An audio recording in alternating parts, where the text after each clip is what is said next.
नमस्कार मित्रांनो, आपण भूमितीमध्ये वर्तुळ हा चॅप्टर बघणार आहोत.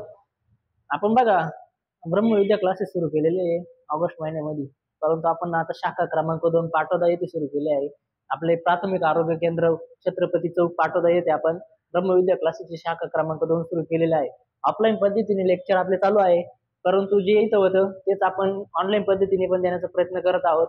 त्यामुळे आपण ऑनलाईन पण युट्यूबला हे लेक्चर अपलोड करणार आहोत, जेणेकरून आपल्या इथं क्लासला येणार विद्यार्थ्यांचा फायदा होईल आणि नवीन पण विद्यार्थ्यांना आपल्याला ऑनलाईनच्या माध्यमातून इथं होणार लेक्चर बघता येतील.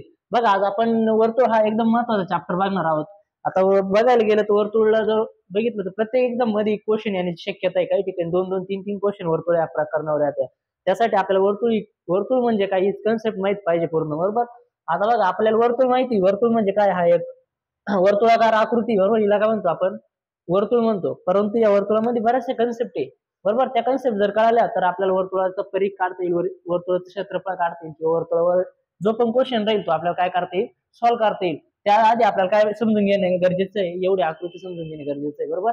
आता बघा, मी खाली जरी आर डी पाय हे सर्व लिहिलेले आहे, की तिकडे पण काही कन्सेप्ट लिहिलेले आहे, पण या कन्सेप्ट आपण काय करणार आहे, आकृतीच्या माध्यमातून समजून घेणार आहे.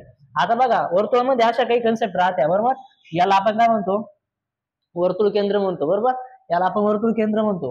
आता वर्तुळ केंद्र मधूनच अशा काही कन्सेप्ट तयार होत्या का, त्याच्यावरून जे आपल्याला या ज्या डेफिनेशन दिसते ते तयार होते, बरोबर. आता आर आर म्हणजे काय असते बरं, त्रिज्या.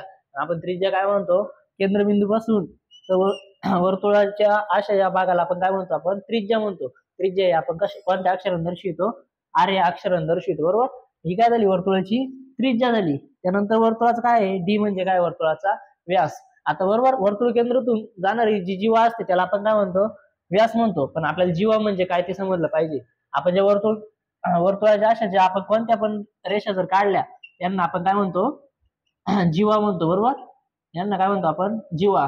पण आपल्याला माहिती एक अशी वर्तुळामध्ये सर्वात मोठी जीवा कुठे तयार होती, जी वर्तुळ केंद्रातून जाती, बरोबर. जी वर्तुळ केंद्रातून पूर्ण जाती त्याला आपण काय म्हणतो, सर्वात मोठी जीवा म्हणतो. पण जो वर्तुळ केंद्रातून जाणार सर्वात मोठी जीवा म्हणजेच वर्तुळाचा काय राहतो, व्यास राहतो.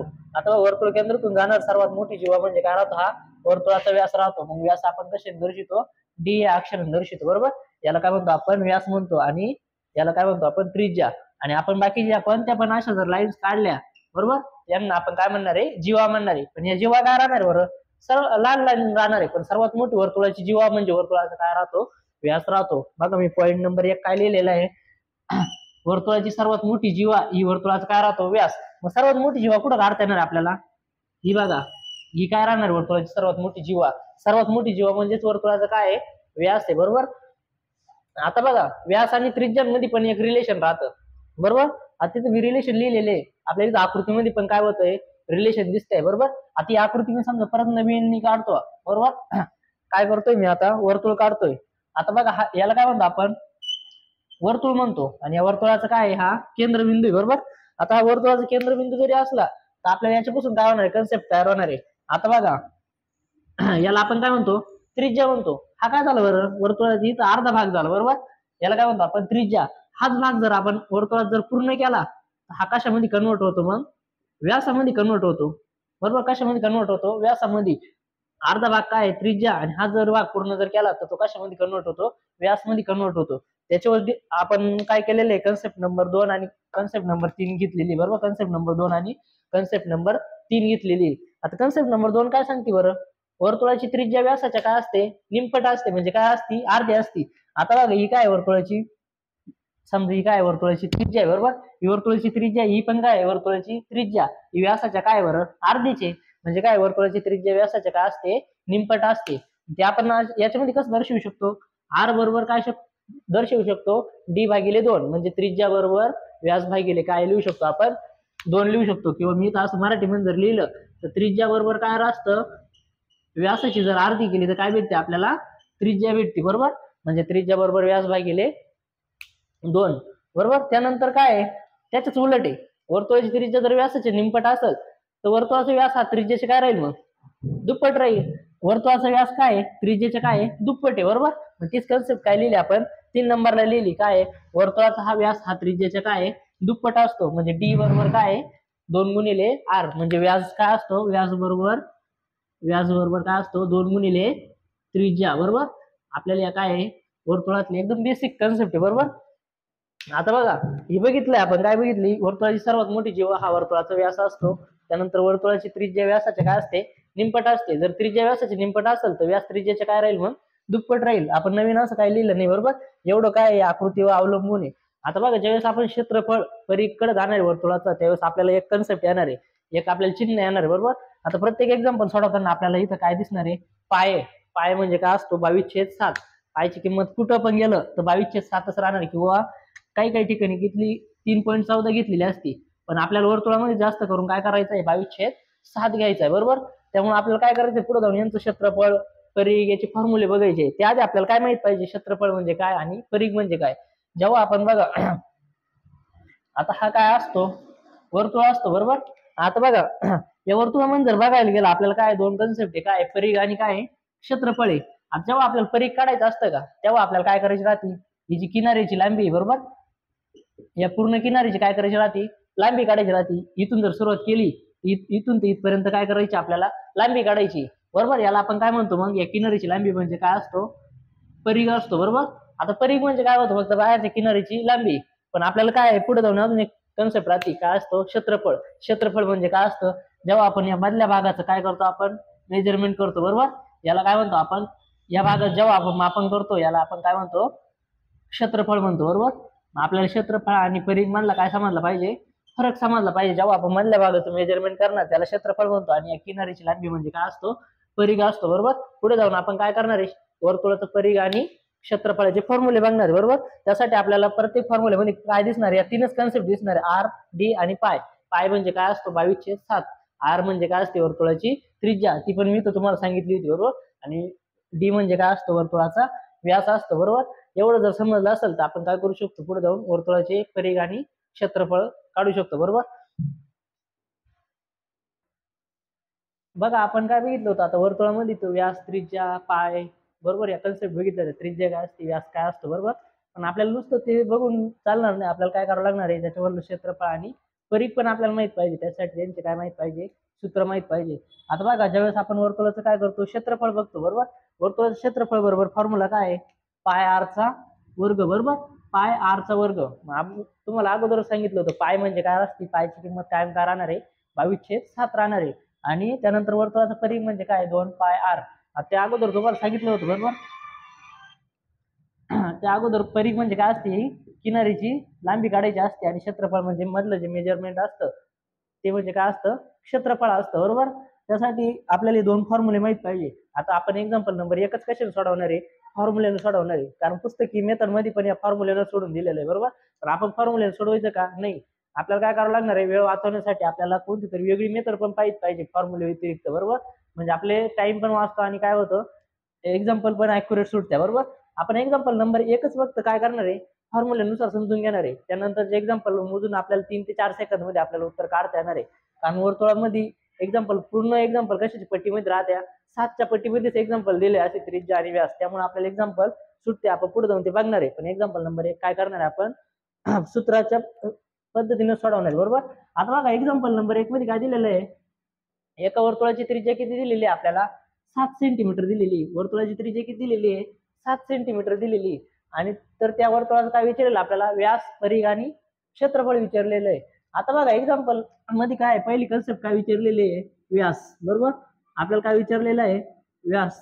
आता व्यास आपण कन्सेप्ट बघितली होती बघा. व्यास हा त्रिज्याचे काय असतो दुप्पट असतो. उदाहरणार्थ मी काय केली इथं त्रिज्या काढली आर ही काय आहे बरं त्रिज्या आहे बरोबर. ही त्रिज्या किती बरं इथं 7 सेंटीमीटर दिलेली बरोबर. अर्धा भाग किती आहे 7. तर पूर्ण भाग म्हणजे काय राहतो वर्तुळाचा काय असतो व्यास असतो. अर्धा भाग जर 7 असेल तर पूर्ण भाग काय राहील मग 7 दुने 14 सेंटीमीटर राहतो. किंवा आपण व्यास बरोबर फॉर्म्युला काय लिहिला होता 2 गुणिले त्रिज्या. व्यास काय असतो त्रिज्याच्या दुप्पट असतो बरोबर. मग 2 गुणिले त्रिज्या 2 गुणिले त्रिज्या किती आहे 7 म्हणजे किती आला व्यास किती आला 14 सेंटीमीटर आला. व्यास किती आला 14 सेंटीमीटर आला बरोबर. व्यास काय आला त्रिज्याच्या दुप्पट आला. आपण जर ती कन्सेप्ट माहित असली तर आपण व्यास काय केला असता आपण तोंडी पण सोडवला असता. व्यास त्रिज्याचे काय असतो दुप्पट मग 7 दुने 14 काय आला व्यास आला. त्यानंतर काय विचारलेलं आपल्याला परीघ विचारलेला आहे परीघ बरोबर. वर्तुळाचा परीघ बरोबर फॉर्म्युला काय बरं वर्तुळाचा परिघ, वर्तुळाचं परिघ बरोबर फॉर्म्युला इकडे लिहिलेला आहे, काय आहे 2 पाय r बरोबर. आता याचं काय करायचं आपल्याला, आता परिघ काढायचं आहे. त्यासाठी आपल्याला काय करायचं आहे, फॉर्म्युल्यामध्ये फक्त किमती पुट करायच्या आहे बरोबर. आता 2 तास आहे तसंच राहील. त्यानंतर पायची किंमत आपण बघितली होती एकदम आपले लेक्चरचे स्टार्ट होतानाच काय बघितली होती, पायची किंमत किती होती 22/7 होती बरोबर. गुणिले r म्हणजे काय असतो, त्रिज्या असते बरोबर. त्रिज्या किती दिलेली आहे 7 सेंटीमीटर दिलेली, मग इथं 7 काय गुणिले 7 बरोबर. भागिले 7 आणि गुणिले 7 काय होऊन जाईल बरं, कट होऊन जाईल बरोबर. भागिले 7 गुणिले 7 काय होऊन जाईल, कट होऊन जाईल. आणि 22 दुने किती होते मग 44. आणि युनिट काय इथं सेंटीमीटर, युनिट काय आहे सेंटीमीटर आहे बरोबर. वर्तुळाचा परिघ किती आला 44 सेंटीमीटर आला बरोबर. आपल्याला पूर्ण वर्तुळ चॅप्टर समजण्यासाठी एक्झाम्पल नंबर 1 ज्याला समजल त्याला पूर्ण चॅप्टर समजणार आहे बरोबर. कारण आपण प्रत्येक एक्झाम्पल अशा मेथडनं सोडवणार नाही बरोबर. त्यासाठी आपल्याला फक्त एक्झाम्पल नंबर 1 समजून घ्या. त्यानंतर आपण काय करणार आहे, डायरेक्टली एका ग्राफच्या माध्यमातून पूर्ण परिघ क्षेत्रफळाचं हे बघणार आहे बरोबर. त्यानंतर आपल्याला तिसरी कन्सेप्ट काय विचारली, वर्तुळाचं क्षेत्रफळ बरोबर. काय विचारले, वर्तुळाचे क्षेत्रफळ, किंवा आपण वर्तुळाचे क्षेत्रफळ काय करू, आपण इकडे काढू आपल्याला बरोबर. तिसरं काय सांगितलंय आपल्याला, वर्तुळाचे काय करायचे क्षेत्रफळ काढायचे. वर्तुळाचे क्षेत्रफळ, वर्तुळाचे क्षेत्रफळ बरोबर फॉर्म्युला काय आहे आपण अगोदरच लिहिला होता, पाय r चा वर्ग बरोबर. आता बघा वर्तुळाच्या क्षेत्रफळाचा फॉर्म्युला काय, पाय r चा वर्ग. पायची किंमत किती असते बरं 22/7. आता इथं r चा वर्ग म्हणजे r चा किती वेळेस गुणाकार आहे 2 वेळेस. मग r म्हणजे काय आहे त्रिज्या, त्रिज्या किती दिलेली आहे 7 सेंटीमीटर. मग 7 हा आपल्याला किती वेळेस लिहावा लागेल 2 वेळेस, कारण 7 चा काय वर्ग आहे, किंवा आपण 7 चा वर्ग पण लिहू शकत होतो, पण 7 चा 2 वेळेस गुणाकार म्हणजे 7 चा काय आला वर्ग. मग 1/7 आणि 1 गुणिले 7 काय होऊन गेला, कट होऊन गेला बरोबर. आता 22 गुणिले 7, 7 दुने 14, हा चल किती आला 1, 7 दुने 14 ने 15 बरोबर. आता इथे येऊन 154 उत्तर येतं बरोबर. काही ठिकाणी दोन ऑप्शनला 154 राहतो, काय असतं 2 ठिकाणी 154 असतो, एक ठिकाणी काय असतो. आता कधी पण लक्षात ठेवायचं याचं काय राहतं, क्षेत्रफळाचं युनिट काय काय राहतं, एक तर सेंटीमीटरचा वर्ग असतो बरोबर, किंवा काय असतो चौरस सेंटीमीटर बरोबर. आता इथे युनिट मध्ये कन्वर्जन होऊन जातं. आता बघा जेव्हा आपण क्षेत्रफळ बघतो, क्षेत्र परिघाचं आणि व्यासचं युनिट काय राहतं सारखंच राहतं. इथं जर सेंटीमीटर असतं इथं पण काय असतं सेंटीमीटर, पण क्षेत्रफळाचं युनिट काय राहतं काय सेंटीमीटरचा वर्ग किंवा चौरस सेंटीमीटर. जर त्रिज्या आपल्याला मीटर मध्ये दिलेले असत इथं मीटरचा वर्ग किंवा चौरस मीटर अशा टाईपचे काय राहतं क्षेत्रफळाचा फॉर्म्युला राहतो बरोबर. त्यामुळे आपल्याला हे लक्षात आलं पाहिजे. आता बघा आपण एक्झाम्पल नंबर 1 मध्ये बघितलं तिथं काय दिलेली होती, त्रिज्या 7 दिलेली होती बरोबर. जेव्हा आपण त्रिज्या 7 सेंटीमीटर होती तेव्हा आपला परिघ किती आला होता 44 सेंटीमीटर, आणि क्षेत्रफळ काय आलं होतं 154 चौरस सेंटीमीटर, किंवा काय आला होता 154 सेंटीमीटरचा वर्ग बरोबर.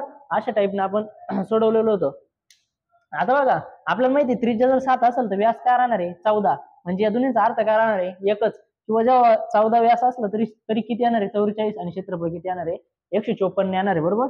आता बघा आपल्याला माहिती आपल्याला वर्तुळाचं प्रत्येक एक्झाम्पल कशामध्ये बदलणार आहे, एक तर त्रिज्या दिलेला असेल तर 7च्या पट्टीमध्ये बदलल, आणि व्यास दिलेला असेल तर कशाच्या पट्टीमध्ये बदलल 14च्या पट्टीमध्ये बदलल बरोबर. आपल्याला अशा टाईपचे एक्झाम्पल लगेच सुटले पाहिजे. आता बघा एक्झाम्पल नंबर 2 समजा जर आपल्याला दिलेलं असलं त्या अगोदर आपल्याला एक बघणं गरजेचं आहे. आपल्याला बघा जेव्हा आपल्याला त्रिज्या कशामध्ये दिलेली होती सेंटीमीटर मध्ये दिलेली होती, कशामध्ये दिलेली होती सेंटीमीटर मध्ये, तेव्हा व्यास कशामध्ये होता सेंटीमीटर मध्येच राहील. परिघ पण कशामध्ये होता सेंटीमीटर, पण क्षेत्रफळ कशामध्ये बदललं होतं सेंटीमीटरच्या वर्गामध्ये बदललं होतं बरोबर. ही मेथड एकदम महत्वाची. हे जर हे तिन्ही काय होतं ज्या पट्टीमध्ये बदला त्या हे ज्या पट्टीमध्ये बदलतं त्याच पट्टीमध्ये काय होतं व्यास पण बदलतो, परिघ पण काय होतो त्याच पट्टीमध्ये बदलतो, पण क्षेत्रफळ कशाच्या पट्टीमध्ये बदलतं वर्गाच्या पट्टीमध्ये बदलतं बरोबर. समजा जर युनिट जर मीटर मध्ये असेल तर हे पण कशामध्ये असतं मीटर मध्ये, हे पण कशामध्ये असतं मीटर, पण हे कशामध्ये बदलतं मीटरचा वर्ग, म्हणजे कशामध्ये बदलतं क्षेत्रफळ काय कशामध्ये बदलतं वर्गामध्ये बदलतं बरोबर. आता उदाहरणार्थ आपण काय घेतलं 2 नंबरचा एक्झाम्पल असा आला आपल्याला, समजा वर्तुळाची त्रिज्या काय 14 सेंटीमीटर असल्यास परिघ व क्षेत्रफळ किती, किंवा व्यास परिघ व क्षेत्रफळ किती बरोबर. आपल्याला एक्झाम्पल काय आहे वर्तुळाची त्रिज्या काय 14 सेंटीमीटर आहे बरोबर. आता वर्तुळाची त्रिज्या जर 14 सेंटीमीटर असेल ना आपल्याला ती जर विचारले तर आपण फॉर्म्युला वापरायची गरज पडणार आहे का नाही बरोबर. आपल्याला कन्सेप्ट माहित पाहिजे फक्त बरोबर. वर्तुळाची त्रिज्या काय झाली 7 वरून किती झाली 14, वर्तुळाची त्रिज्या काय झाली 2 पटीने बदलली बरोबर. 2 पटीने बदलली तर हे व्यास पण किती पटीने बदलल 2 पटीने. 14 दुनी किती होतील इथं 28 होईल बरोबर. जेव्हा त्रिज्या किती राहील 14 तेव्हा व्यास किती होईल 28 होईल बरोबर. म्हणजे हे किती पटीने बदललं, 2 पटीने. हे पण काय होतं, 2 पटीनं. आता ही बदल का सारखे होते, कारण यांची युनिट पण बघा सारखेच राहणार आहे, फक्त क्षेत्रफळ कशामध्ये बदलणार आहे, वर्गामध्ये बदलणार आहे, बरोबर. हे जर 2 पटीने बदललं, 7 वरून 14 झालं, हे 14 वरून 28 झालं, हे पण किती पटीने बदलल, 2 पटीने. मग हे 44 वरून किती होतील, 44 दुने 88 होईल, बरोबर. आता हे पण 2 पटीने बदललं. आता आपलं क्षेत्रफळ काढायचंय, क्षेत्रफळ 2 पटीने बदलून चालेल का, नाही चालणार, कारण आपण इथं बघा युनिट पण लिहिलेले.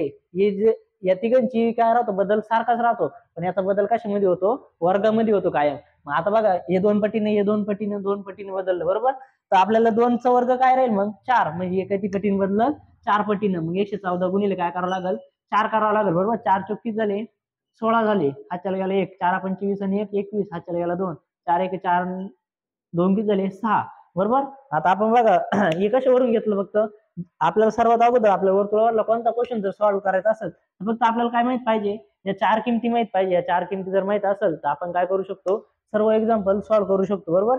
आता बघा 7 वरून 14 झाली, हे पण 2 पटीने, हे 2 पटीने, हे पण काय झालं, 4 पटीनं. आता बरोबर आपल्याला ज्यावेळेस 7 आणि 14 देतील का एक्झाम्पलला, नाही, बरोबर. आपल्याला 21 पण देऊ शकत्या. आता बघा जर आपल्याला वर्तुळाची त्रिज्या किती दिलेली आहे, 21 दिलेली, त्यावेळेस जर आपल्याला व्यास, परिघ आणि क्षेत्रफळ जर विचारलं तर एक्झाम्पल कसे सॉल्व्ह करायचे, कशावरून सॉल्व्ह करायचे, याच किमतींवरून सॉल्व्ह करायचं. कोणतं एक्झाम्पल आलं तर पहिल्या 4 किमती ज्याला माहिती तो कोणतं पण एक्झाम्पल काय करू शकतो, सॉल्व्ह करू शकतो. पण त्यासाठी आपल्याला इथली पट कळली पाहिजे. 7 वरून 21 होण्यासाठी 7ला किती गुणावं लागल, 3 न गुणावं लागल. 7 त्रिक किती होत्या, 21 होत्या, बरोबर. तर मग इथं 14ला पण किती गुणावं लागल, 14 त्रिक 42, बरोबर. जेव्हा बघा त्रिज्या 21 राहील तेव्हा व्यास किती होईल, 42 होईल, बरोबर. हे 2 पटीने बदललं तर हे पण काय होईल, 2 पटीने बदलल. मग परिघ पण काय होईल बरं, 2 पटीने बदलल. पण मूळ परिघ किती राहणार आपला, 44. 44 दुने किती होतील, मग इथं 88 होईल, बरोबर. आता हे 2 पटीने, हे 2 पटीने, हे 2 पटीने, 3 पटीने बदललं, बरोबर. तर आपल्याला माहिती इथं जी पट आहे तीच पट काय राहणार आहे, परिघ पर्यंत राहणार आहे. आता बघा हे 3 पटीने बदललं, 7 त्रिक किती झाले होते, 21 झाले होते, बरोबर. आता हे 14 वरून 14 त्रिक किती झाले, 42. त्यानंतर 44 गुणिले काय करावं लागेल, आता 3 करावं लागेल, बरोबर. 44 गुणिले 3, मग 3 चोक किती झाले, 12, हातच्याला गेले 1, 3 चोक 12 आणि 1 13, बरोबर. आता बघा परिघ पण किती पटीने बदलला, 3 पटीने बदलला, बरोबर. आता बघा आपल्याला जो चेंज इथं होणार आहे तो चेंज इथं होणार आहे, आणि तो पण चेंज काय होणार आहे, परिघ पर्यंत होणार आहे. पण आपला चेंज कुठं बदलला, आपला इथं बदलल, बरोबर. कुठं, क्षेत्रफळापाशी, बरोबर. हे जर 3 पटीने बदलणार असेल तर क्षेत्रफळ काय होईल, त्याच्या 3च्या वर्गाच्या पटीने बदलल. 3चा वर्ग काय असतो, 9 असतो. 3चा वर्ग काय असतो, 9. म्हणजे आपल्याला काय करावं लागेल, मूळ क्षेत्रफळाला किती गुणावं लागेल, 9 न गुणावं लागेल. मूळ क्षेत्रफळ किती बरं, 154 नाही, 154 गुणिले 9, 9 चोक किती झाले, 36, हातच्याला गेला 3, 9 5 45 आणि 3 झाले 48, हातच्याला गेला 4, 9 1 9 4 13, बरोबर. 1386. बघा आपल्याला काय करायचं, फक्त एवढा ग्राफ ज्याला पाठ आहे तो काय करू शकतो, चारी पण किमती काढू शकतो, कशावरून पण काही काढता येतं, बरोबर. आपल्याला त्रिज्यावरून आपण काढायला शिकलो, आपल्याला व्यासावरून पण काढता आलं पाहिजे, आणि कशावरून परिघ जर द्यायला असेल तर त्याच्यावरून व्यास त्रिज्या काढता आली पाहिजे, क्षेत्रफळ काढता आलं पाहिजे, किंवा क्षेत्रफळ द्यायला असेल त्यावरून परिघ व्यास त्रिज्या म्हणजे आपल्याला जे विचारलं ते पण काढता आलं पाहिजे, बरोबर. त्यासाठी सर्वात महत्वाचं आपल्याला काय आहे, हा जो चेंज ज्याला कळाला तोच एक्झाम्पल काय करू शकतो, सॉल्व्ह करू शकतो. आता उदाहरणार्थ आपण एखादा अजून एक्झाम्पल त्रिज्यावरून सोडू, त्यानंतर आपण काय करू, क्षेत्रफळ आणि परिघवरून 1-2 एक्झाम्पल सॉल्व्ह करू, बरोबर. आता बघा एक्झाम्पल आपण 2 पट घेतली, 3 पट घेतली, आपण आता काय करून घेऊ, 4 पट करून पाहू. 7 वरून किती झाली बरं त्रिज्या, 28 झाली. 7 वरून किती झाली, 28 झाली. 7 चौक 28 झाली, बरोबर. मग आता बघा हे जर 4 पटीने बदललं तर व्यास पण किती पटीने बदलल बरं, 4. मग 14 वर चौक किती होत्या, 56 होईल. जेव्हा त्रिज्या 7 वरून 28 झाली तेव्हा व्यास काय होईल, 14 वरून 56 होईल, बरोबर. 14 वरून काय होईल, 56 होईल. मग हे पण किती पटली बदलल बरं, 44 वरून 44 गुणिले 4, 44 गुणिले 4 करावं लागेल, बरोबर. 4 चौक किती झाले, 16, हातच्याला गेला 1, 4 चौक 16 आणि 17, बरोबर. आता बघा इथपर्यंत 4 पटीने बदलत गेलंय, पण आता बघा आपल्याला क्षेत्रफळ 4 पटीने बदलल का, नाही बदलणार. क्षेत्रफळ काय होईल, 16 पटीने बदलल. का 16 पटीने बदलल, कारण इथं जर 4 पट 4 पट 4 पट असेल तर आपल्याला क्षेत्रफळ माहिती पटीच्या काय होतं, वर्गात बदलतं. 4चा वर्ग किती असतो, 16, बरोबर. आपल्याला काय करावं लागेल, 154 गुणिले 16 करावं लागेल, बरोबर. 154 गुणिले जर 16 करायला गेलं तर 16 गुणिले 16, 16 चौक किती झाले, 64, हातच्याला गेला 6, बरोबर. 16 5 80, 6 86, हातच्याला गेला 8, 16 1 16 आणि 8 किती झाले, 2464. आता बघा आपण आता काय बघितले, 28 वरून बघितलं. 28 जर त्रिज्या असेल तर व्यास किती असतो, 56. परीघ किती असतो 176 आणि क्षेत्रफळ किती असतो 2464. बघा आपल्याला जर हा ग्राफ ज्याला समजला त्याला काय होऊ शकतं, कोणत्याच सूत्राची गरज पडणार नाही. बरोबर, आता पायची किंमत टाका, आर ची किंमत टाका, डी ची किंमत टाका, काही गरज पडेल का नाही. बरोबर, आपल्याला कशावरून पण काही सॉल्व्ह करता येईल, फक्त काय समजलं पाहिजे, हा ग्राफ समजला पाहिजे. बरोबर, हा ग्राफ ज्याला समजला तो प्रत्येक एक्झाम्पल सॉल्व्ह करू शकतो. आता बघा आपण पहिले जे एक्झाम्पल बघितले होते, बरोबर, आता प्रत्येक वेळेस आपल्याला एक्झाम्पल मध्ये त्रिज्या दिलेली राहील का बरं, नाही दिलेली राहणार. बरोबर, प्रत्येक वेळेस आपल्याला त्रिज्या दिलेली राहणार नाही. आपल्याला काही वेळेस काय दिलेलं राहील, क्षेत्रफळ दिलेलं राहील, त्यावरून आपल्याला या 3 गोष्टी काढता आल्या पाहिजे. परीघ दिलेला असेल तर उरलेलं काढता आले पाहिजे. बरोबर, आता बघा आपल्याला काय जर परीघ दिला, बघा आपल्याला जर एक्झाम्पल मध्ये जर दिला एका वर्तुळाचा परीघ 88 मीटर आहे, काय एका वर्तुळाचं परीघ किती आहे 88 मीटर आहे, त्यावरून त्रिज्या, व्यास आणि क्षेत्रफळ काढा. बरोबर, आता या अशा टाईपच्या एक्झाम्पल मध्ये फॉर्म्युला वापरायची गरज पडेल का नाही. आपल्याला माहिती परीघ आहे ना, परीघ दिलेला आहे किती आहे 88, मग परीघच्या ग्राफ खाली परीघच लिहायचं. बरोबर, आपल्याला त्या अगोदर काय या 4 किमती ज्याला माहिती तो विदाऊट फॉर्म्युला प्रत्येक एक्झाम्पल सॉल्व्ह करू शकतो. बरोबर, आता बघा 44 वरून 88 होण्यासाठी मग बघा आपल्याला माहिती किती गुणावं लागेल, 44 वरून 88 होण्यासाठी गुणिले 2, 44 ची दुप्पट काय आहे 88. बरोबर, आता बघा एवढं हे ज्याला कळलं तो काय करू शकतो, प्रत्येक एक्झाम्पल सॉल्व्ह करू शकतो. आता बघा आपल्याला माहिती परीघ आणि त्रिज्या, व्यास यांच्यामध्ये चेंज काय होतो, सारखाच होतो. बरोबर, हे जर 2 पटीने बदललं तर हे पण काय होतं 2 पटीने बदलतं, हे पण काय होतं 2 पटीनं.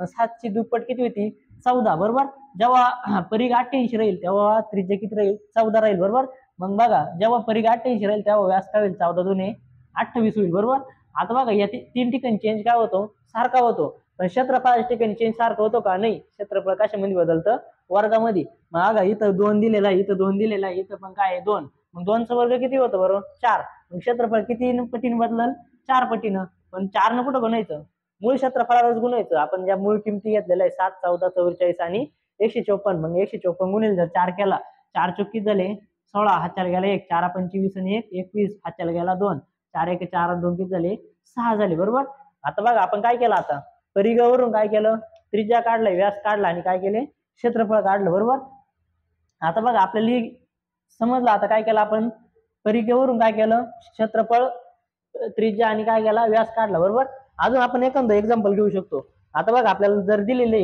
परीघ किती दिलेला आहे 132 दिला, काय एका वर्तुळाचा परीघ 132 सेंटीमीटर आहे, तर त्यावरून त्रिज्या, व्यास आणि क्षेत्रफळ काढा.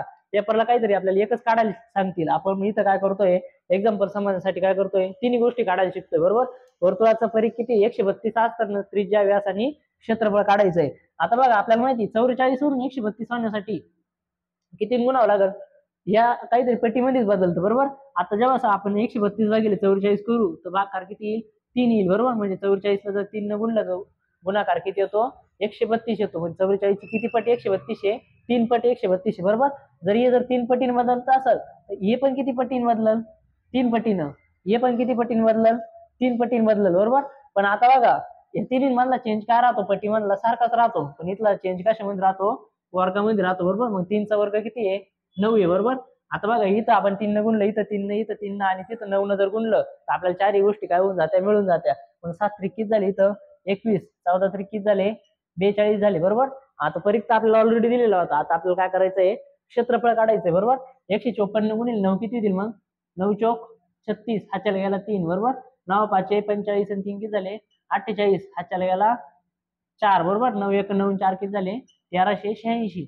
आपण हे पहिले पण बघितलं होतं. बरोबर, पण आता आपण काय केलं फक्त परीघावरून काय केलं त्रिज्या, व्यास आणि क्षेत्रफळ काढलं. बरोबर, आता आपण फक्त लास्टच्या एक्झाम्पल मध्ये काय करू क्षेत्रफळावरून काय करू त्रिज्या, व्यास आणि परीघ काढायला शिकू. आता बघा आपण बघितले होते एक्झाम्पल मध्ये. बरोबर, वर्तुळावरलं कोणतं पण क्षेत्रफळ त्रिज्याचं एक्झाम्पल सोडवायचं असेल तर आपल्याला काय माहित पाहिजे, फक्त एवढ्या 4 किमती माहित असेल तर आपण काय करू शकतो प्रत्येक एक्झाम्पल सॉल्व्ह करू शकतो. आता बघा एक्झाम्पल मध्ये मी काय घेतलेलं आहे पुढलं, आपण पहिल्यांदा बघितलं होतं त्रिज्यावरून व्यास, परीघ, क्षेत्रफळ काढायला शिकलो. बरोबर, त्यानंतर काय बघितलं आपण परीघावरून त्रिज्या, व्यास आणि क्षेत्रफळ काढायला शिकलो. आता आपल्याला काय करता आलं पाहिजे क्षेत्रफळावरून काय करता आलं पाहिजे त्रिज्या, व्यास आणि परीघ काढता आला पाहिजे. बरोबर, त्या अगोदर आपल्याला काय करता आलं पाहिजे. आता बघा क्षेत्रफळ काय झालेलं आहे बघा 154 वरून किती झालेलं आहे 616 झालेलं आहे. आता अशा ठिकाणी आपल्याला काय करावं लागेल पट काढून घ्यावं लागेल. बरोबर, 154 किती गुणले 616 येतील, ते काढण्यासाठी आपल्याला काय करावं लागेल 616 जर आपण 154 भागितलं बरोबर 154 जर भाग दिला तर आपण जर हा भाग करायला तर आपल्याला याच्यावरली काय निघल, पट निघल. बरोबर, भाग कर द्या. आपण काय करू, पहिले 7 न भाग देऊ. 7 8 किती झाले 56. किती उरले इथं 5, 7 8 56. परत 7 दुने 14. किती उरलं इथे 1, 7 दुने 14. आता वरती 88, खाली किती आहे 22. 22 1 22, 22 चौक किती होतील 88. बरोबर, भागाकार किती आला बरं, 4 आला. म्हणजे बघा 154 ला काय केलं इथं 4 न गुणलं. 154 ला किती गुणलं 4 न गुणलं, तेव्हा काय आला आपला 616 आला. बरोबर, आता बघा आपल्याला क्षेत्रफळाला काय केलं 154 ला 4 न गुणलं तेव्हा 616 आला. आता इकडे 4 न गुणून चालेल का, नाही. आपल्याला माहिती आहे क्षेत्रफळ कशामध्ये बदलल तर वर्गमध्ये. तर आपल्याला हे माहिती आहे कशामध्ये बदलल, मग त्याच्या वर्गमुळामध्ये बदलल. आपल्याला माहिती आहे 4चं वर्गमूळ किती आहे 2 आहे. बरोबर, 4चं वर्गमूळ किती आहे 2 आहे. मग इथं गुणिले काय करायचं 2 करायचं, म्हणजे आपल्याला काय भेटून जातील उत्तर भेटून जातील. बरोबर, 7 दुने किती होत्या बरं 14 होईल. बरोबर, आता बघा इथं युनिट काय आहे सेंटीमीटरचा वर्ग आहे, तर इथं युनिट काय राहील सेंटीमीटर राहील. इथं 14 दुने किती झाले 28 सेंटीमीटर झाले. आता 44 दुने किती झाले 48 88 सेंटीमीटर. आता बघा आपल्याला माहिती आहे आता काय केलं आपण क्षेत्रफळावरून त्रिज्या व्यास आणि काय काढायला शिकलो, आपण परीघ काढायला शिकलो. बरोबर, अशा टाईपचे एक्झाम्पल आपल्याला पेपरला येऊन जात्या. आता बघा वर्तुळामध्ये आपल्याला त्रिज्या व्यास परीघ क्षेत्रफळ वर कोणतं पण एक्झाम्पल जर विचारलं तर ते काय झालं पाहिजे सॉल्व्ह झालं पाहिजे. बरोबर, आता बघा पुढे जाऊन आपण शिकणार आहे. बंद कर बरं. आता बघा आपण वर्तुळामधल्या सगळ्या कन्सेप्ट बघितले आहे, त्रिज्या परीघ क्षेत्रफळ आणि व्यास पण बघितलेलं आहे. बरोबर, आता बघा याच्यावर ओरिएंटेड काहीतरी आहे, अजून क्वेश्चन येते क्षेत्रफळ याच्या व्यतिरिक्त पण काय येत्या क्वेश्चन येते. बरोबर, आता त्या अगोदर आपल्याला माहित पाहिजे जर त्रिज्या कशामध्ये असेल सेंटीमीटर मध्ये, पहिले पण सांगितलंय त्रिज्या जर सेंटीमीटर मध्ये असेल तर परीघ पण कशामध्ये राहील मग सेंटीमीटर मध्ये. पण क्षेत्रफळ काय होतं वर्गामध्ये बदलतं. बरोबर, सेंटीमीटरचा वर्ग काय राहतो मग सेंटीमीटरचा वर्ग. बरोबर, सेंटीमीटरच्या डोक्यावर काय राहतो 2 राहतो. आता बघा आपल्याला माहिती याच्यातलं चेंज काय राहतो कायम सारखाच राहतो. हे जर मीटर मध्ये असेल तर हे पण कशामध्ये राहील मग मीटर मध्ये राहील, पण क्षेत्रफळ कशामध्ये राहील मग मीटरचा वर्ग. बरोबर, उदाहरणार्थ जर याचं जर आपल्याला माहिती याच्या आधी काय सांगितलं तर याच्या ओरिएंटेड आपल्याला क्वेश्चन येते. बरोबर, आता क्वेश्चन नंबर 1 बघा पेपरला क्वेश्चन राहतो 2 वर्तुळाच्या त्रिज्येचे गुणोत्तर काय आहे 2:3 काय आहे 2 वर्तुळाच्या त्रिज्येचे गुणोत्तर काय आहे 2:3 बरोबर, तर आपल्याला विचारित परीघ आणि क्षेत्रफळाचे गुणोत्तर काय. बरोबर, एकदम आयएमपी क्वेश्चन आहे हा. जर काय सांगितलंय 2 वर्तुळाच्या त्रिज्येचे गुणोत्तर काय आहे R1:R2 काय 2:3, तर आपल्याला काय विचारित परीघ आणि क्षेत्रफळाचे गुणोत्तर. आता माहिती आपल्याला माहिती काय आहे वर्तुळाच्या त्रिज्येचे गुणोत्तर काय 2:3. बरोबर, यांचं युनिट काय आहे सारखंच आहे, यांच्यामध्ये काय चेंज होईल मग काही चेंज नाही होणार. आता बघा इथं जर मीटर असेल तिथं पण काय मीटर आहे, जर इथं 2:3 गुणोत्तर असेल तर इथं पण काय राहणार मग 2:3. बरोबर, इथं व्यास जरी आला तर व्यासाचं गुणोत्तर काय राहणार मग 2:3 मध्येच राहणार. बरोबर, या तिघांच्या राशीमध्ये बदल होत नाही पटीमध्ये किंवा गुणोत्तरामध्ये. बरोबर, आता बघा आपल्याला पुढे जाऊन काय विचारले क्षेत्रफळाचं गुणोत्तर. आता बघा क्षेत्रफळाचं गुणोत्तर 2:3 राहील का नाही राहणार. बरोबर, क्षेत्रफळ कशामध्ये बदलल मग वर्गामध्ये. 2चा वर्ग किती आहे 4 आणि 3चा वर्ग किती आहे 9. बरोबर, आता एकदम आयएमपी एक्झाम्पल होतं काय घेतलं होतं आपण 2 त्रिज्यांचे गुणोत्तर काय होते 2:3 होते. 2 वर्तुळाच्या परिघाचे गुणोत्तर काय राहील मग 2:3च राहील. क्षेत्रफळाचं गुणोत्तर काय राहील मग 4:9 राहील. बरोबर, आता पुढे जाऊन आपल्याला अजून एक्झाम्पल विचारू शकता 2 वर्तुळाच्या त्रिज्येचे गुणोत्तर काय दिलेले आपल्याला समजा 4:5 दिलेले. बरोबर, 2 वर्तुळाच्या त्रिज्येचे गुणोत्तर काय दिलेले 4:5. त्यावरून जर परिघ आणि क्षेत्रफळाचं जर गुणोत्तर विचारलं तर आपल्याला काय करायचंय काढावं लागेल. बरोबर, आपल्याला माहिती जे त्रिज्येचं गुणोत्तर राहील तेच कशाच राहील मग परिघच राहील. जर 2 त्रिज्याचे गुणोत्तर 4:5 असेल तर परिघाचे गुणोत्तर पण काय राहणार आहे मग 4:5. फक्त गुणोत्तर कशाचं बदलल क्षेत्रफळाचं गुणोत्तर कशामध्ये बदलत यांच्या वर्गामध्ये. मग 4चा वर्ग किती आहे 16 असतो आणि 5चा वर्ग किती असतो 25 असतो. बरोबर, एकदम आयएमपी एक्झाम्पल आहे, पेपरला येऊन गेलेले एक्झाम्पल आहे. बरोबर, या एक्झाम्पल कडे लक्ष देणं आपलं गरजेचं आहे. आता बघा आपल्याला हे बघितलं आपण तर आपल्याला पण उलट पण येता आलं पाहिजे. बरोबर, आता मी जर एक्झाम्पल थोडं फिरून जर विचारलं, आता एक्झाम्पल काय विचारलं फिरून विचारलं 2 वर्तुळाच्या क्षेत्रफळांचे गुणोत्तर 49:2 काय आहे 16 आहे. बरोबर, 2 वर्तुळाच्या क्षेत्रफळाचे गुणोत्तर काय आहे 49:16. तर आपल्याला काय त्रिज्या आणि परिघचे गुणोत्तर जर विचारले तर आपल्याला काय करावं लागेल मग वर्गमूळामध्ये यावं लागेल. बरोबर, आता आपल्याला माहिती 49चं वर्गमूळ काय आहे 7 आहे आणि 16चं वर्गमूळ काय आहे 4. आता बघा जेव्हा क्षेत्रफळाचं गुणोत्तर 49:16 राहील तेव्हा परिघाचं गुणोत्तर काय राहील बरं 7:4 राहील आणि त्रिज्याचं गुणोत्तर काय राहील मग 7:4 राहील. बरोबर, अशा टाईपचे काय होत जात्या चेंज होत जात्या. या एकदम आयएमपी एक्झाम्पल होतं. बरोबर, आता हे 3 जर एक्झाम्पल करून ठेवले तर आपल्याला याच्यावरले कोणतं एक्झाम्पल जर आलं तर आपल्याला आणणार नाही. अजून याच्यामध्ये एक टाईपचं एक्झाम्पल येतं. आता बघा पुढे जाऊन जर आपल्याला हेच एक्झाम्पल जर विचारलं, आपल्याला काय सांगू शकता ते? गुणोत्तर न देता काय देऊ शकत्या? पट देऊ शकत्या. काय सांगू शकत्या? एका वर्तुळाची त्रिज्या पहिल्यापेक्षा वर्तुळापेक्षा जर दुप्पट केली तर परिघ किती पटीने बदलल किंवा क्षेत्रफळ किती पटीने बदलल. समजा आपल्याला दिलेली एका वर्तुळाची त्रिज्या काय दिलेली 7, 7 वरून काय केली 7 ची दुप्पट केली 14 केली, बरोबर. तर आपल्याला माहिती जर वर्तुळाची त्रिज्या जर पहिल्या वर्तुळापेक्षा काय केली त्रिज्येपेक्षा दुप्पट केली तर परिघ पण काय होईल मग? दुप्पट होईल, बरोबर. परिघ पण काय होतो? दुप्पट होतो. पण क्षेत्रफळ काय होईल मग? दुप्पट होईल का? नाही. मग दुप्पट म्हणजे काय असतं? 2 पट असतं. इथं दुप्पट म्हणजे काय असतो? 2 पट असतो. आपल्याला क्षेत्रफळ 2च्या काय मध्ये बदलल? वर्गामध्ये बदलल. मग 2चा वर्ग काय आहे? 4 पट, बरोबर. म्हणजे काय होईल इथं? जेव्हा वर्तुळाची त्रिज्या दुप्पट केली जाईल तेव्हा क्षेत्रफळ किती पट होईल मग? 4 पट होईल. अजून जर एक्झाम्पल जर आपल्याला दिलं, वर्तुळाची त्रिज्या काय केली त्यांनी समजा 5 पट केली. वर्तुळाची त्रिज्या जर 5 पट केली तर परिघ पण किती होईल मग? 5 पटच होईल, बरोबर. क्षेत्रफळ कशामध्ये बदलल? 5च्या वर्गामध्ये. मग क्षेत्रफळ किती पट होईल मग इथं? 25 पट होईल, बरोबर. क्षेत्रफळ किती पट होईल? 25 पट होईल. अशा टाईपचे एक्झाम्पल आपल्याला आले पाहिजे. आणि लास्ट एक्झाम्पल याच्यामध्ये जर थोडं फिरून जर विचारलं आपल्याला काय करू शकते? एका वर्तुळाचं क्षेत्रफळ किती पट झालं? समजा 49 पट झालं. एका वर्तुळाचं क्षेत्रफळ काय केलं? 49 पट केले, बरोबर. आपल्याला इकडून जर तिकडे जाता येत असेल तर तिकडून पण इकडे येता आलं पाहिजे, बरोबर. एका वर्तुळाचे क्षेत्रफळ पहिल्यापेक्षा काय केले? 49 पट केले तर परिघ किती पट होईल बरं? 49 वर्गमूळ 7 पट. आणि त्रिज्या पण किती करावं लागेल आपल्याला? 7 पट करावं लागेल. तेव्हा क्षेत्रफळ किती होतं मग? 49 पट होतं, बरोबर. अशा टाईपचे एक्झाम्पल आपल्याला वर्तुळामध्ये येत्या. या टाईपचे एक्झाम्पल आपल्याला पुढे जाऊन विचारले जातील. आता बघा आपण काय काय पॉसिबिलिटी बघतोय वर्तुळावर जे जे एक्झाम्पल येऊ शकतात त्या टाईपचे आपण काय करू शकतो इथं एक्झाम्पल घेऊ राहिलो, बरोबर. आता आपण पहिले आपण वर्तुळ काय असतं वर्तुळाच्या बेसिक गोष्टी आपण बघितल्या, त्यानंतर क्षेत्रफळ परिघ पण बघितलं, त्यानंतर आपण काय गुणोत्तर जर 2 त्रिज्येचे गुणोत्तर द्यायला असेल तर परिघ कसं काढायचं क्षेत्रफळ कसं काढायचं, बरोबर. त्या टाईपचे पण बघितले. पण आता बघा पुढचं एक्झाम्पल कशामध्ये आहे? एका वर्तुळाची त्रिज्या काय 20% वाढली, बरोबर. आता मूळ त्रिज्येपेक्षा जर 20% जर त्रिज्या वाढली तर क्षेत्रफळ काय होणार आहे? वाढणार आहे, बरोबर. त्यासाठी आपल्याला काय हे एक्झाम्पल सुटले पाहिजे. आता बघा या टाईपचे एक्झाम्पल आपल्याला पूर्ण भूमितीमध्ये शिकायचे. कुठं? फार आपल्याला चौरस आयत वगैरे काही जर आलं तर या टाईपचे एक्झाम्पल आपल्याला शिकायचे, बरोबर. त्याच्यासाठी आपण एकच मेथड बघणार आहे. कोणतं पण जर टक्केवारी पण जर वाढ आली तर आपण जे हे एक्झाम्पल वर्तुळाचं एक्झाम्पल जसं सोडवणार आहे तसं चौरसच सोडवणार आहे, तसंच आयताचं कोणतं पण एक्झाम्पल टक्केवारी वाढमध्ये आलं तर अशा टाईपनं सोडवणार आहे, बरोबर. आता माहिती आपल्याला क्षेत्रफळ म्हणजे काय राहतं? 2 वेळेस गुणाकार असतो, बरोबर. मग आपण बघा जर आपण मूळ क्षेत्रफळ किती मांडलं? आपण 100 मांडलं, बरोबर. मूळ क्षेत्रफळ किती मांडलं? 100, बरोबर. तर आपल्याला माहिती 100 मध्ये किती टक्क्यांनी वाढ झाली आहे? 20% वाढ झाली. मग 100 म्हणजे 20 मिळवले किती झाले? 120 झाले, बरोबर. 100 वरून काय झाले? 20% वाढ झाली. भागिले काय करायची इथं? 100 करायची टक्केवारी काढण्यासाठी, बरोबर.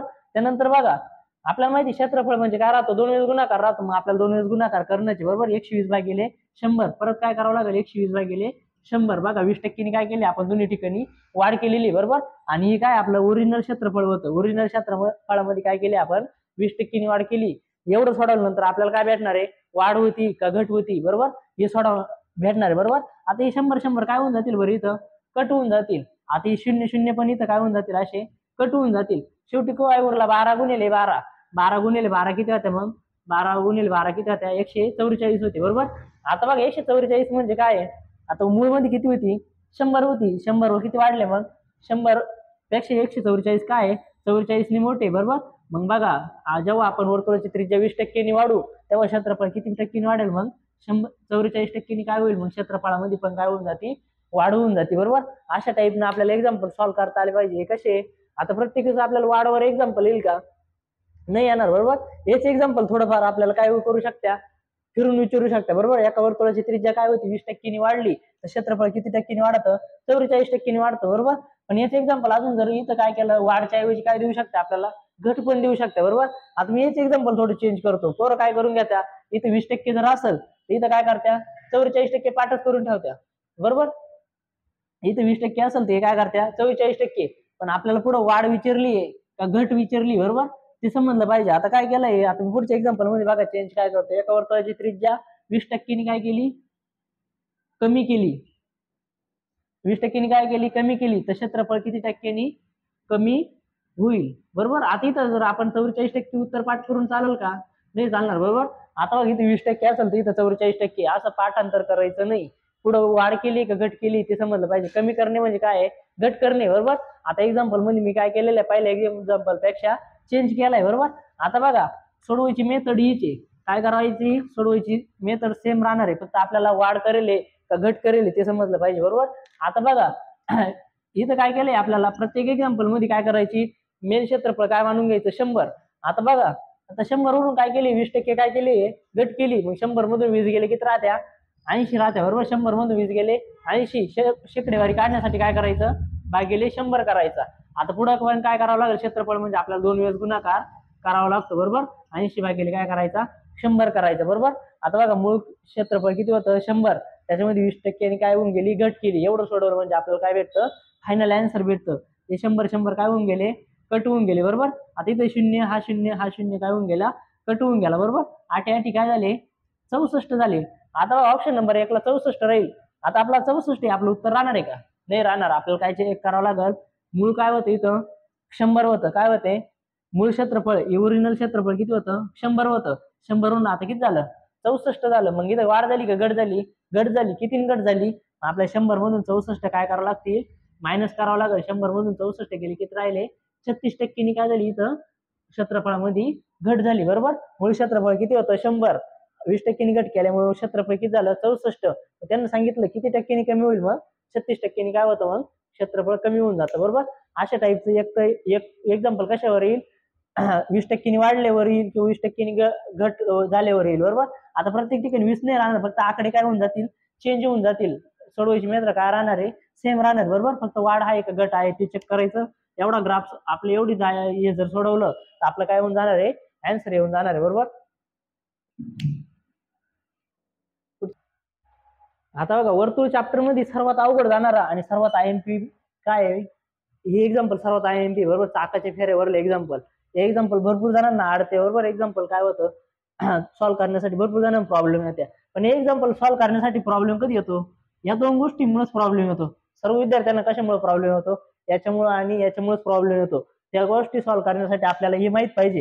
हे ज्याला माहिती तो प्रत्येक एक्झाम्पल सॉल्व्ह करू शकतो. आपल्याला काय, याला काय म्हणतो आपण, युनिट कन्व्हर्जन. युनिट कन्व्हर्जन म्हणजे आपल्याला काय करता यायला पाहिजे, सेंटीमीटरचं किलोमीटर, किलोमीटरचं मीटर, मीटरचं डेकामीटर, हेक्टोमीटर, कोणतं पण युनिटचं कशामध्ये पण काय करता आलं पाहिजे, कन्व्हर्जन करता आलं पाहिजे. त्यासाठी आपण समजा एखादा बेस जर पकडला मीटर आणि किंवा ग्रॅम मध्येच आपल्याला लिहू शकतो एक्झाम्पल. बरोबर ना. तर आपल्याला यासाठी काय करावं लागणार आहे, एक्झाम्पल सॉल्व्ह करावं लागणार आहे. बरोबर. याचं युनिट काय करता आलं पाहिजे, आपल्याला कन्वर्ट करता आलं पाहिजे. किलोवरून आपल्याला डीसी वर कसं यायचं, डीसी वरून डेकावर कसं जायचं, हेक्टोवरून सेंटीवर कसं यायचं. बरोबर. या टाईपची जर ज्याला समजले त्याला चाकाच्या फेऱ्यावरले एक्झाम्पल अवघड जाणार नाही. बरोबर. त्यासाठी आपल्याला माहित पाहिजे रिलेशन काय असत्या. आता बघा जर आपण इथे समजा काय केलं आपण, किलो. बरोबर. 1 किलोचं जर कन्व्हर्जन आपण जर इकडे करीत आलो तर ते करता आलं पाहिजे. बरोबर. 1 किलो वरून झालं आपल्याला जर हेक्टो विचारलं, 1 किलो म्हणजे किती हेक्टो असतो, तर आपण जरी ह्या ज्या राशी ज्या क्रमाने लिहिल्या त्याच क्रमाने काय करायचं, आपण वहीमध्ये लिहायचं आणि याची प्रॅक्टिस करा. म्हणजे कोणतं कन्व्हर्जन आपल्याला अवघड जाणार नाही. आता 1 किलो म्हणजे किती हेक्टो राहतं, आता किलो पासून जर इकडे जरी आलं तर काय जायचं, 10 10 काय जायचं, गुणित जायचं. बरोबर. किलो पासून इकडे जर आलं तर 1 1 0 काय जायचा, वाढीत जायचा. 1 किलो म्हणजे काय करायचा, 10 हेक्टो. म्हणजे काय केलं आपण, फक्त 1 0 वाढवलं. बरोबर. किलो पासून काय केलं आपण, हेक्टो वरती आलो. हेक्टो आता किलोवरून पुढे यायचं, डेकावरती फक्त काय करीत जायचे, असे 1 1 0 काय यायचे, वाढीत जायचं. म्हणजे आपल्याला कोणतं कन्व्हर्जन कुठं करता येतं. बरोबर. आता इथे 1000 आलं म्हणजे इथे किती येईल, 10,000 येईल. बरोबर. इथे किती येईल, मग 10 लाख. इथं 5 0 येईल, 1 लाख येईल. बरोबर. इथं काय येईल, 10 लाख येईल. बरोबर. म्हणजे काय केलं बरं आपण, 1 किलोचं काय केलं, सगळ्या याच्यामध्ये कन्व्हर्जन करता आलं. पण कधी कन्व्हर्जन करता येईल आपल्याला, जेव्हा आपण या राशी अशा क्रमानेच लिहिल्या जाईल. बरोबर. तेव्हाच आपल्याला काय येणार आहे, याची उत्तर सॉल्व्ह करता येणार आहे. आता बघ 1 किलो वरून जर आपल्याला विचारलं 1 किलो म्हणजे किती डेसी किलो. बरोबर. तर आपल्याला लगेच विचारलं आलं पाहिजे उत्तर, काय आलं पाहिजे, 10 लाख. म्हणजे 1 किलोग्रॅम म्हणजे किती डेसीग्रॅम, तर 10,000 डेसीग्रॅम. बरोबर. 10 हेक्टोग्रॅम म्हणजे किती डेसीग्रॅम, 10,000 डेसीग्रॅम. बरोबर. अशा टाईपचे आपल्याला एक्झाम्पल आले पाहिजे. आता हे का सॉल्व्ह केलं, कारण आपल्याला एक्झाम्पल सॉल्व्ह करण्यासाठी हा ग्राफ महत्वाचा पाहिजे. बरोबर. हेच जर उलट जायचं असलं आपल्याला काय करायचं, आपल्याला मिली मधून. बरोबर. आता मी घेतलं समजा, काय घेतलं, 1 मिली घेतलं. 1 मिलीवरून आपल्याला कुठं जायचं, आता किलो पर्यंत जायचंय. जसं आपण इकडे शून्य वाढीत येतो होतो तसं आपल्याला इकडून इकडे जाताना काय द्यावं लागेल, आता पॉईंट देत जावं लागेल. कारण आपल्याला माहिती मिलीपेक्षा सेंटीमीटर राहतो, डीसी त्याच्यापेक्षा मोठा राहतो, आणि किलो काय राहणार आहे याच्यामध्ये सर्वात मोठा राहणार आहे. मग जरी एक असेल, 1 मिली म्हणजे किती राहतो, 0.1 सेंटी राहतो बरोबर. 1 मिली म्हणजे किती राहील, मग 0.01 डीसी राहील बरोबर. म्हणजे असे काय राहणार, फक्त पॉईंट पॉईंट वाढत जाणार आहे बरोबर. म्हणजे हे काय राहणार आपल्याला युनिट कन्व्हर्जन म्हणते याला. आता पूर्ण मॅथ चॅप्टर मध्ये सर्वात महत्वाचं आहे बरोबर. अशा टाईपचं जर आपण युनिट कन्व्हर्जन करीत गेलो, आता ही काय अवघड नाही, आपल्याला कुठून पण कुठं येत आलं पाहिजे. आता ही घेण्याचा उद्देश काय होता आपल्याला, कारण हे कन्व्हर्जन काय करायचं आपल्याला सॉल्व्ह करायचंय बरोबर. आता आपल्याला बघा, ज्यावेळेस आपल्याला चाकाची फेरी काढायची राहते, काय करायची राहते आपल्याला, चाकाची फेरी काढायची राहत्या, तेव्हा आपलं अंतर आणि त्रिज्याचं युनिट काय लागत, कधी पण सारखं लागतं. जेव्हा आपल्याला चाकाची फेरी काढायची राहते तेव्हा अंतर आणि त्रिज्याचं युनिट काय लागतं आपल्याला, सारखं लागतं. आता बघा आपल्याला काय करावं लागेल, मग आता अंतरचं युनिट काय इथं 8.8 किलोमीटर अंतरामध्ये किती फेरी होतील. आता इथं किलोमीटरचं आपल्याला काय करावं लागणार आहे, सेंटीमीटर. मग आपल्याला माहिती इथे किलो, आता इथे किलोला काय जोडून घेऊ आपण, मीटर जोडून घेऊ बरोबर. आता किलोमीटर मध्ये अंतर किती दिलेलं आहे आपल्याला, 8.8 किलोमीटर दिलेलं आहे बरोबर. आता किलोमीटरचं कशामध्ये करावं लागणार आपल्याला, त्रिज्या कशामध्ये आहे, सेंटीमीटर मध्ये आहे. मग किलोमीटरचं सेंटीमीटर मध्ये जर करायचं असेल तर आपल्याला डायरेक्ट पण येऊ शकतो आपण, किंवा आपल्याला जर जमत नसेल, तुम्ही नुसते एवढे जरी शिकले तरी हा मॅथ मध्ये आपल्याला हे 4 ते 5 मार्क देऊन जाणार आहे बरोबर. आता 8.8 किलोमीटर म्हणजे 1 मध्ये किती येईल, मग 88 येईल. इथं किती येईल, 880 येईल. इथं काय येईल, 8800 येईल बरोबर. इथं काय येईल, मग 88,000 येईल. आणि इथं काय येईल, 88 वर 1 2 3 4 शून्य बरोबर. आता बघा हे काय केलं आपण, 8.8 किलोमीटरचं सेंटीमीटर पर्यंत काय करत आलो, कन्वर्ट करीत आलो. काय करीत आलो, फक्त 1 1 शून्य वाढीत आलो बरोबर. का किलोमीटर पासून सेंटीमीटर पर्यंत आलो, कारण आपल्याला माहिती अंतर कशामध्ये होतं, किलोमीटर मध्ये होतं, आणि करायचं कशामध्ये होतं आपल्याला, सेंटीमीटर मध्ये करायचं होतं. आपल्याला माहिती मग किलोमीटर काय राहणार, सेंटीमीटर पेक्षा कायम मोठं राहणार आहे बरोबर. आपल्याला भेटलं आता अंतर किती भेटलं, 8.8 किलोमीटर म्हणजे किती आहे, 8,80,000 सेंटीमीटर आहे बरोबर. आता आपलं अंतर पण भेटलं, अंतर पण कशामध्ये केलं आपण, सेंटीमीटर मध्ये केलं, आणि त्रिज्या पण कशामध्ये आपली, सेंटीमीटर मध्ये. आपल्याला चाकाची फेरी जर काढायची असेल तर आपल्याला काय करावं लागणार आहे, चाकाची फेरी काढण्यासाठी एक फॉर्म्युला आहे बरोबर. चाकाची फेरी बरोबर फॉर्म्युला आहे, म्हणजे त्या फॉर्म्युल्यानुसार काय होतं, मग आपले एक्झाम्पल सुटते बरोबर. चाकाची फेरी बरोबर फॉर्म्युला काय आहे, चाकाची फेरी बरोबर अंतर भागिले परीघ बरोबर. चाकाची फेरी बरोबर फॉर्म्युला काय, अंतर भागिले परीघ बरोबर. आता आपल्याला माहिती आहे अंतर किती होतं बरं, 8.8 किलोमीटर होतं बरोबर. 8 किलोमीटर. मग याचं आपण कशापर्यंत केलं होतं, मग सेंटीमीटर पर्यंत केलं होतं बरोबर. कशापर्यंत केलं होतं, सेंटीमीटर पर्यंत. काय करीत आलो होतो, फक्त 1 1 शून्य वाढीत गेलो होतो. मग 88 वर किती शून्य आले होते, 4. हे कशामध्ये भेटलं आपल्याला, किलोमीटरचं सेंटीमीटर मध्ये काय भेटलं आपल्याला, अंतर.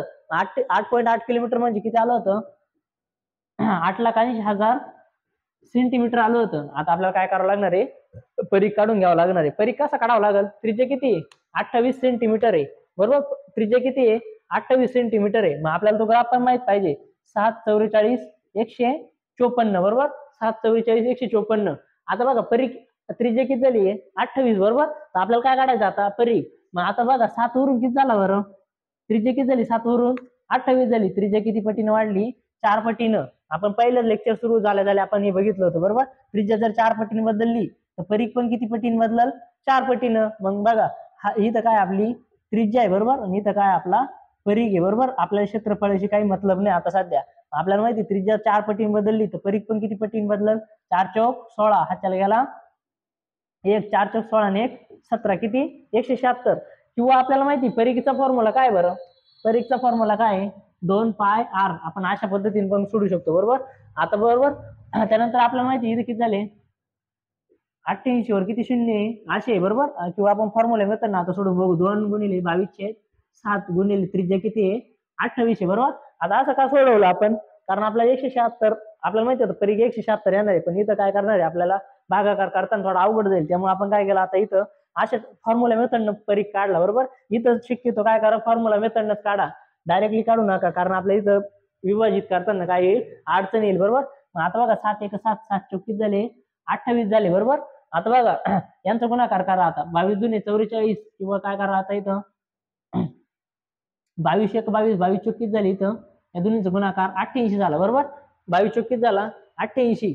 आता बघा इथं काय शिल्लक राहिला 2 गुणिले 88 बरोबर. इथं 88 एक 88 वरती किती शिल्लक राहिला 10,000. खाली काय शिल्लक राहिला 2. 10,000 भागिले 2 बरोबर. आता काय शिल्लक राहिले इथं 10,000 भागिले 2. 10,000 भागिले 2 काय येईल 5,000. आपल्याला प्रश्न काय आहे आता 5,000 काय आले आपले फेरे आले बरोबर. फेरे किती आले याच्यामध्ये 5,000 फेरे आले. आता एक्झाम्पल बघा इथं आपण काहीच केलं नवीन असं फक्त काय केलं आपण भागाकार केलाय बरोबर. जेव्हा आपल्याला माहिती एका चाकाची त्रिज्या किती आहे 28 सेंटीमीटर असताना त्याच्या 8.8 किलोमीटर अंतरामध्ये किती फेरी होतील मग 5,000 फेरी होतील बरोबर.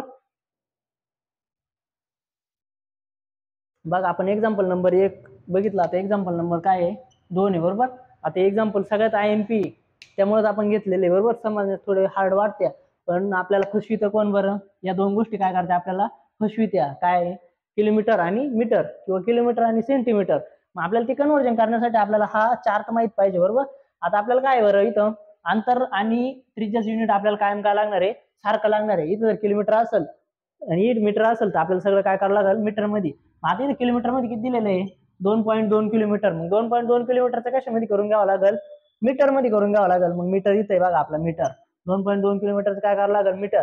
मग इकडे येताना काय करायचं फक्त 10 ने गुणित 2.2 गुणिले 10 22 बरोबर. इथं 220 इथं काय करायचं 2200 बरोबर.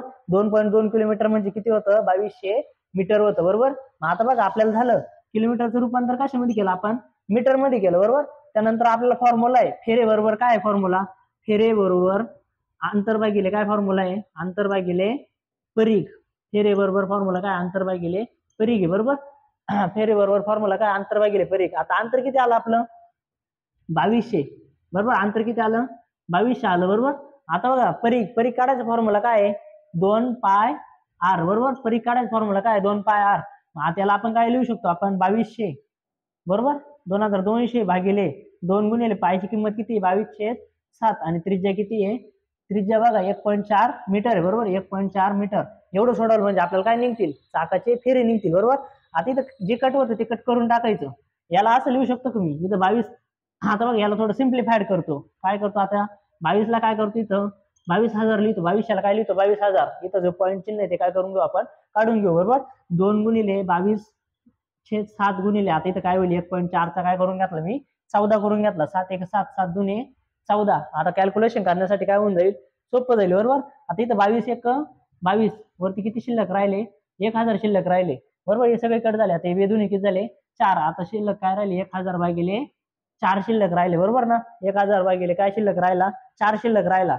आता एवढं सोडवा 4 दोन्ही किती झाले 8 झाले बरोबर. किती उरले इथं 2 4 पंचे 20 आणि किती भाग करायला 250 बरोबर 250. मग आपल्याला माहिती एक्झाम्पल काय होतं एका चाकाची त्रिज्या 1.4 मीटर असताना 2.2 किलोमीटर अंतरामध्ये त्याची किती होतील 2.2 किलोमीटर अंतरामध्ये त्याचे 250 फेरे पूर्ण होतील. बरोबर. बघा आता वर्तुळामध्ये हा पण एक एक्झाम्पल आहे एकदम IMP एक्झाम्पल आहे बरोबर. आता आपण भरपूर टाईपचे एक्झाम्पल बघितले. एखादा टाईप जर राहून गेला असेल किंवा काही आला असेल. आता हे एक एक्झाम्पल एकदम महत्वाचं आहे. आता काय सांगितलं एका वर्तुळाकृती मैदानाची त्रिज्या किती आहे 14 मीटर आहे बरोबर. एका वर्तुळाची त्रिज्या किती आहे 14 मीटर असताना त्या मैदानाला काय करायचे 4 पदरी काय करायचे तारेचे कुंपण घालायचे बरोबर. 4 पदरी काय करायचे तारेचे कुंपण घालायचे आणि प्रति मीटर ते तारेचे कुंपण घालण्यासाठी किती रुपये दर आहे 5 रुपये दर आहे बरोबर. आता ही टाईपचे एक्झाम्पल आपल्याला वर्तुळाकृती मैदानात विचारू शकता चौरसाकृती मैदानात विचारू शकता किंवा आयताकृती मैदानात पण विचारू शकता. सोडवायची मेथड सारखीच आहे. आता बघा आपल्याला इथं काय सांगितलंय वर्तुळाकृती आहे काय मैदान आहे बरोबर ना. वर्तुळाकृती मैदानामध्ये जर आपल्याला तारेचे कुंपण घालायचे असेल तर आपल्याला काय करावं लागेल तारेचे कुंपण कडेनेच घालावं लागणार आहे. आपण पुढे जर तारेचे कुंपण टाकायचे असेल तर कडेनेच काय करतो आपण तारेचे कुंपण घालतो बरोबर. आता बघा आपण जर कडनं तारेचे कुंपण जर घालायचे असेल तर याला आपण वर्तुळाचं काय म्हणतो परीघ म्हणतो. वर्तुळाचा परीघ जर एकदा जर परीघ काढला असा तर किती तारेचे कुंपण होईल बरं एकदाच घालायचंय बरोबर. एकदाच तारेचे कुंपण काय होईल टाकून होईल बरोबर. पण त्यांना काय सांगितलंय किती पदरी कुंपण घालायचं इथं 4 पदरी कुंपण टाकायचं बरोबर. आता बघा आपण या टाईपच्या एक्झाम्पल मध्ये बघितलंय आपल्याला किती पदरी कुंपण घालायचंय 4 पदरी बरोबर. आता बघा जेव्हा आपण काय करू एकदा परीघ काढू बरोबर तेव्हा एक तारेचे कुंपण काय होईल पूर्ण होईल. पण त्यांना काय सांगितलंय 4 पदरी कुंपण टाकायचं बरोबर. आता जर याला जर 4 न गुणलं तर 4 वेळेस परीघ काढणं म्हणजे काय होऊन जाईल इथं 4 पदरी कुंपण टाकून होईल बरोबर. 4 पदरी कुंपण काय होऊन जाईल टाकून होईल. पण आता बघा लास्टला त्यांना काय सांगितलंय, कुंपण घालण्यासाठी काय किती रुपये दर आहे, 5 रुपये दर आहे, बरोबर. काय सांगितलंय, 5 रुपये दर आहे. मग बघा आपल्याला माहिती परीघ गुणिले 4 पदरी कुंपण घालून झालं, याचं जेवढं मीटर माप येणार आहे त्या मापाला काय करावं लागणार आहे, 5 रुपये मीटरनं काय येणार आहे, खर्च येणार आहे. एवढं सोडवलं म्हणजे याचं काय येणार आहे, उत्तर येणार आहे, बरोबर. हे काय अवघड असं काही नाही. काय केलं आपण, एक वर्तुळामध्ये काय केली, असा परीघ काढला, बरोबर. जेव्हा आपण एकदा परीघ काढतो तेव्हा एकदा कुंपण काय होतं, पूर्ण टाकून होतं, बरोबर. आपल्याला काय सांगितलंय, 4 पदरी कुंपण सांगितलंय आणि 5 रुपये काय सांगितलंय, दर सांगितलाय, बरोबर. आता बघा आपण एवढं सोडून घेऊ, काय 5 गुणिले 4. आता परीघ काढायचं काय, परीघ कसा काढतो आपण, 2 पद्धतीने काढतो. एक तर फॉर्म्युलेन काढतो, 2 पाय आर न काढतो, किंवा काय करतो 7 14 7 44 154 काढतो. आता बघा 7 44 154 आपण परीघ काढायला पण शिकलेलो आहे, बरोबर. किंवा आपण 2 पद्धतीने काढू शकतो. आता त्रिज्या किती झाली, 7 वरून 14 झाली, 7 दुने किती झाली 14. तर परीघ पण काय होईल, 44 दुने 88 होईल, बरोबर. परीघ किती येतो, 88 येतो. किंवा इथं आपण परीघचा फॉर्म्युला पण टाकू शकतो, 2 पाय आर, बरोबर. आता 5 चूक किती झाली 20, 2 पायची किंमत किती 22/7 आणि त्रिज्या किती आहे 14 आहे, बरोबर. त्रिज्या किती आहे 14, 7 1 7, 7 दुने 14, बरोबर. आता बघा एवढ्याचा गुणाकार करून टाकू आपण, किती झाला 20 दुने 40, बरोबर. परत 22 दुने 44, एवढ्याचा गुणाकार करायचा. आता 4 चूक किती झाले 16, हा चला 4 चूक 16 आणि 1 17, हा शून्य जसं आहे तसंच. याला युनिट काय येईल 1760 रुपये. खर्च कशामध्ये राहणार आहे, कायम रुपयामध्ये राहणार आहे, बरोबर. एकूण खर्च किती आला 1760 रुपये आला. बघा आपण अशा टाईपचे एक्झाम्पल बघितलेले अशा टाईपचे एक्झाम्पल बघितले. आता इथं काय होणार, फक्त त्रिज्या बदलल. इथं जर 3 पदरी सांगितलं इथं गुणिले 3 येईल, 10 रुपये खर्च सांगितलं तिथं 5 ठिकाणी 10 येईल. फक्त आकडे काय होणार, इथं चेंज होणार आहे, बरोबर. सोडवायची मेथड काय राहणार आहे, अशीच राहणार आहे, बरोबर. परीघ गुणिले काय करायचं, कुंपण गुणिले रुपये करायचं, म्हणजे आपल्याला एकूण काय मिळतो, खर्च. मित्रांनो आपण काय बघितलं, आज वर्तुळ चॅप्टर पूर्ण बघण्याचा प्रयत्न केला. आता आपल्या युट्यूब मध्ये ऑनलाईन पद्धतीने घ्यायचं असल्यामुळे कारणाने आपण काय घेतलंय, फास्ट घेतलाय. जेव्हा आपण ऑफलाईन लेक्चर घेणार आहे तेव्हा या चॅप्टरला काय करणार आहे आपण, 3 ते 4 लेक्चर म्हणजे जवळपास 6-7 लेक्चर मध्ये हा चॅप्टर आपण कम्प्लीट करणार आहे. त्यामुळे आता होईल तेवढं ऑफलाईन घेण्याचा प्रयत्न करा. कारण आता पेपर ऑनलाईन मध्ये आपण फक्त इथं काय अशा पद्धतीने शिकवलं जातं ते घेतलेलं आहे. जेव्हा ऑफलाईन होईल तेव्हा आपले सगळे चॅप्टर काय होणार आहे, कव्हर होऊन जाणार आहे. त्यामुळे आता होईल तेवढे ऍडमिशन घेऊन टाका. आपल्या अकॅडमीचा ऍड्रेस आहे पाटोदा येथे, छत्रपती चौक, प्राथमिक आरोग्य केंद्र पाटोद्याच्या मागे ब्रह्मविद्या क्लासेस पाटोदा, या ठिकाणी जास्तीत जास्त लोकांनी ऍडमिशन घ्यावे.